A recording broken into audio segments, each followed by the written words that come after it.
cuñado de izquierdas. ¡Haga, hombre! No tenéis ni idea. Y yo tampoco. Mi caquita de papel.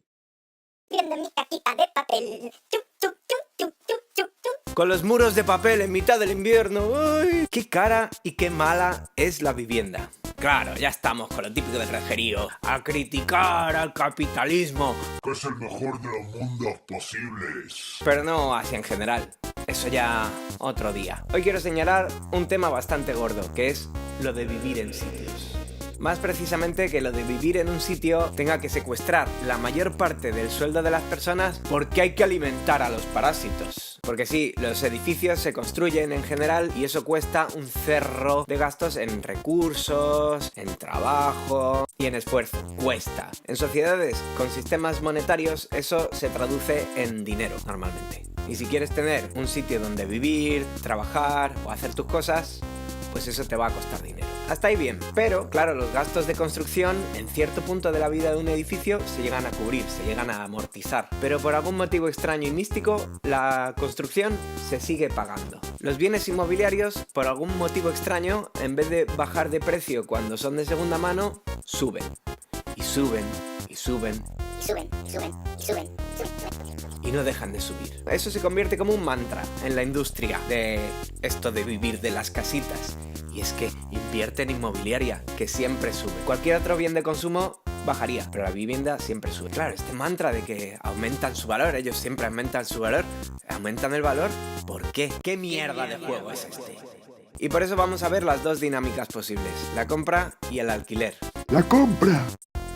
Como acabo de gritar así a los cuatro vientos, cuando construyes algo hay un valor muy fuerte, que se invierte en recursos, en trabajo, en esfuerzo, y que llegados a cierto punto se amortizan. Los dueños originales de una propiedad inmobiliaria llegan a cubrir esos costes con la utilización, eso y lo que les añadan los jetas, y les dan uso si se lo dan, porque ciertas construcciones no se les da ese uso, el de vivir, habitar, el de existir en ellas. Luego, mágicamente, venden esa propiedad a un precio mayor del que pagaron originalmente. Así, por arte de magia. ¿Por qué? Porque sí. Porque lo dice el mercado. Y tus santos cojones también. Por supuesto, en este Mejor de los mundos posibles. hay quien compra bienes sin intención de usarlos, solo para Hacer mercadito y ganar dinerito. Porque, claro, ese es el uso que tiene la inmobiliaria. La propiedad inmobiliaria está ahí para ganar dinerito. Para el común de los mortales, pues lo de vivir, insisto, hacer nuestras cosas, vivir, desarrollar nuestros negocios. Por no mencionar el tema de la propiedad del suelo. ¿A quién pertenece el suelo? ¿No es al revés? ¿Que nosotros pertenecemos a la tierra? ¿Qué clase de secuestro es este? Que está bien que se organicen los espacios donde la gente vive, que haya un régimen urbanístico para que nadie construya encima de otros y que existan unas normas para que no nos pisemos unos a otros cuando estamos en nuestras cosas. Pero que esa ordenación se haga a base de dinero, o sea, que quienes tienen más tienen algo que decir en el tema de la organización del suelo, no tenéis nada más que ver esos próceres de la construcción Soy un semidios, no me toquéis mortales. y de la venta de casas. Y tal y tal. Vaya tela.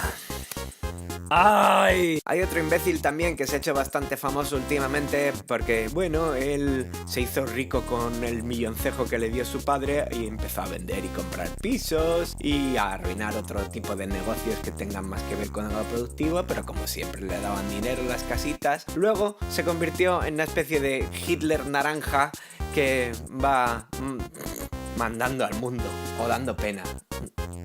No lo sé. No sé si os suenan los Estados Unidos, pero bueno, eso ya es otra historia. ¡El alquiler! Si ya construir, sobrepreciar, revender y sobrepreciar otra vez es de traca, vamos a ver las barbaridades que se pueden hacer cuando ya se tienen este tipo de propiedades y a lo mejor por circunstancias se tienen que alquilar. Y se alquilan Por los precios más locos. Y el concepto en sí es tremendo. Alguien tiene algo que otra persona necesita y en vez de compartirlo o prestárselo o lo que sea, ellos mantienen la propiedad y a la vez le sacan dinerito a la persona que lo necesita. Porque comerciar es cambiar bienes y servicios por otros recursos, generalmente dinero. ¿Qué pasa? Que la propiedad inmobiliaria, una vez construida, no está ahí generando servicios y bienes para la economía. Simplemente está ahí.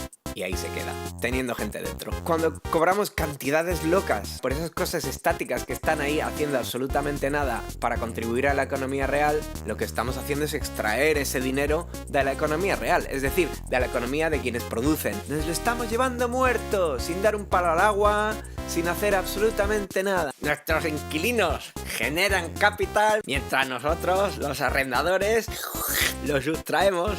¡Ay, qué buen negocio! Así, a lo loco. La verdad es que el tema absurdo del alquiler afecta a muchas cosas, no solo a la vivienda. El mismo concepto de tener algo que otros necesitan y en vez de prestarlo vas y les sustraes un dinerito por ello. Lo que pasa es que las cantidades que se cobran por el alquiler de las casas son absurdas. Alquilar otras cosas que no sean de primera necesidad, siendo algo cutre, no pasa de eso. Algo cutre. Pero en el caso de la vivienda y otros bienes de primera necesidad, lo que estamos haciendo empieza a ser bastante grave. Más que grave, hasta antisocial. Uso antisocial de la propiedad, para ser exactos. Y eso, insisto, es porque la vivienda es un bien de primera necesidad. Son espacios que la sociedad necesita para desarrollarse. Tanto las personas individuales como las empresas, factores que influyen a la economía como un conjunto. Son elementos que la sociedad necesita para funcionar. Que es cierto que hay personas particulares que se encuentran con una casa de más por problemas o por circunstancias de la vida, tipo herencias y demás. Se entiende, se encuentran con más de una casa en sus manos y a lo mejor no la usan. De hecho, las personas que se ven en esa tesitura tienden a fijar precios más o menos razonables a sus inquilinos. A ver, razonables. Sin embargo, cuando estos alquileres pasan a manos de empresas, entonces ya es otra historia. Los precios se desbordan, que si te piden fianzas, avales bancarios, esto es un cachondeo Para extraer dinero. Y cuando una empresa ya no solo gestiona el alquiler, sino que controla el proceso desde la construcción hasta la venta y el posterior alquiler, entonces estamos hablando de un sistema para deprecar a la propia sociedad. Es una agresión generalizada y las víctimas somos todas y todos. Y claro, no es casualidad que estas grandes empresas inmobiliarias tengan mano también en el tema de la corrupción política, tengan mano en otras muchas cosas que también afectan negativamente a nuestras sociedades. ¿Y quién paga el pato?